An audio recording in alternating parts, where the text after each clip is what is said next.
В данный момент поступил на ремонт пылесос старого какого-то образца, но видно, что фирменный, еще работает с мешком, без никаких контейнеров, без ничего.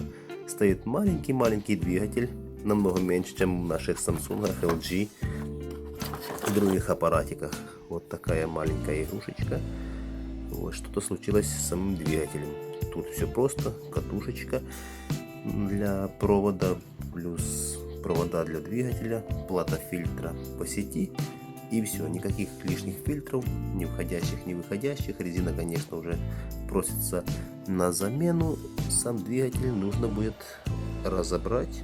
Я это вам сегодня продемонстрирую, как он разбирается, и поменять, наверное, подшипники, потому что при включении звучит он крайне противно. Вот, трение какие-то, вибрация, скрежет металла. Такое ощущение, будто бы даже не похоже на подшипники, похоже на сами лопасти, которые трут об корпус. Но при вскрытии все будет видно. Сейчас открою, посмотрим.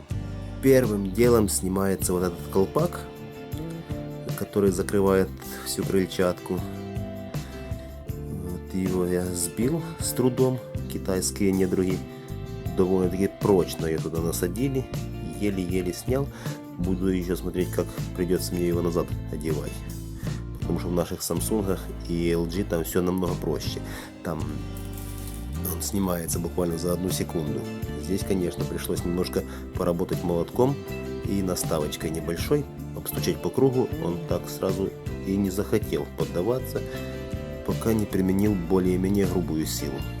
Так что надо быть более настойчивым, чтобы его уломать, открыться. Сейчас будем снимать, пытаться саму крыльчатку, смотреть на подшипник.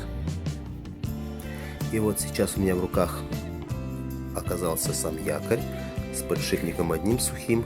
Как мы слышим, абсолютно сухой подшипник, то есть нужно хоть менять, хоть смазывать.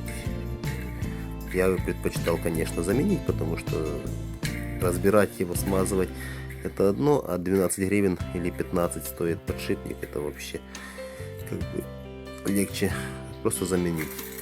Сухо, а возможно даже уже разбитые подшипники, потому что и звучит по-страшному, и шатается в стороны сильно.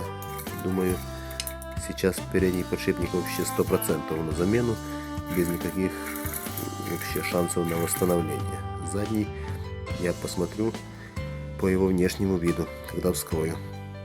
Сам подшипник 100% помер смертью храбрых. Даже крутится он с трудом.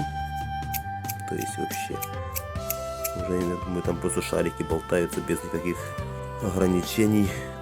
Сейчас первым делом меняем подшипник, немножечко вытрем коллектор, смажем задний подшипник и попробуем собрать, посмотрим, как оно будет работать. Вот примерно то, что осталось от старого подшипника. Дело в том, что действительно в нем уже ничего не осталось святого. Работать он бы точно не смог. Во время снимания он просто разломался. Ну, не разломался, а вот именно его защита рассыпалась. И все.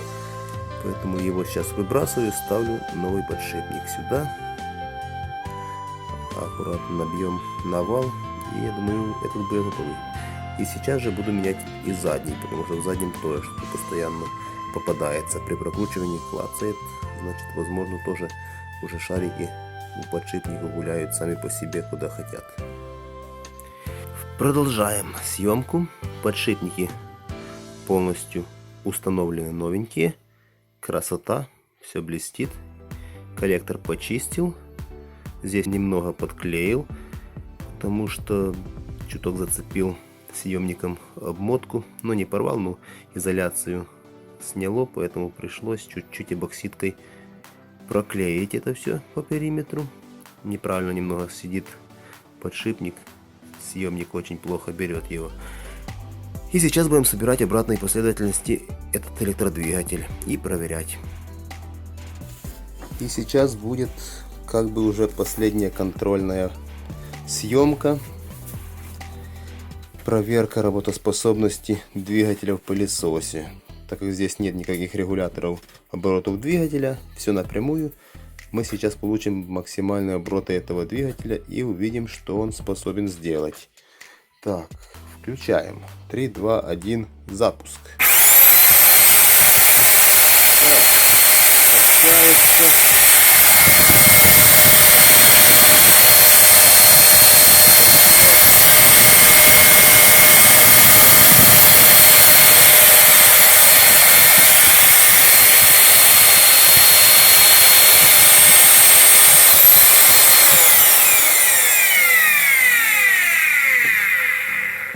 Есть еще шанс у этого двигателя поработать несколько год на благо хозяйки или хозяина, потому что вот видим по коллектору, что вообще нет никакого искрения, а это самое главное. Якорь, значит, целый и еще будет работать долго. Главное, чтобы не подвела сама механика. Подшипники в первую очередь и лопасти, в которые всегда может что-то попасть.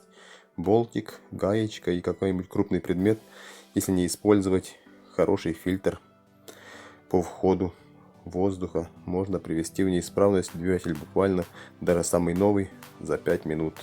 Все, на этом съемка закончена. Всем спасибо за внимание и удачных вам хороших ремонтов.